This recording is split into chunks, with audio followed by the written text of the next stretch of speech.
Nawalan ng gana sa hip-hopan, lutong matagal nang nalipasan. Mas okay sa kalikasan, puro lang kaghinawaan. Kayo puro na lang pasikatan, gamit ang isyo nyong kabilaan. Yan ang nais kong maiwasan nyo, kung na sana kayong pakitaan. Matagal ding di nagluto, sana'y makain ninyo. Malamang sa malamang na naman ng maihain ko. Ayok may bahaw na sapaw pa sa mga bagong saing ko. Aking kinamay ang pagsulat, malamang ay panisain ko.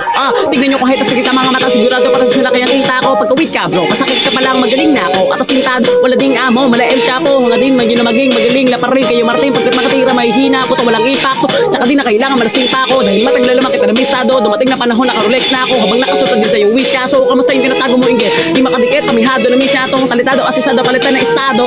Isang bignanom, mababaw ba? Alam ko, di nyo ako masisisi bro. Bakit? Pag nagmalalim ba ako masisisid nyo? Binabase ko lang ang mga sulat ko sa mga utak nyo para mamulat ko yung talukap nyo, malaoptal mo, kakatulak mo, kagulat to. Tana, tagal kong hindi ginawa to. Wala pa akong balak gawin, pero dahil sa inyo, ito na yun. Sige, tuloy natin. Madaming ayos sa aking rapper, matino daw ako masyado. Matagal na po ako nagbago, sawan ako magpakagago. Dami ng laban na napanalo, umaldo na rin ang mga bangko. Ngayon nasa na yung mga gago, tamang hirita lang baba ng balato. Kung inakala ninyo na madali lahat ito nagawin, na kayo nang tatapatin at sasampalin yung mga feeling magaling. Adik sa green, alak na gin, adult ka na, hindi ka natin, laka pa rin, kanyang gawin. Hanggang ngayon nakaasa pa rin.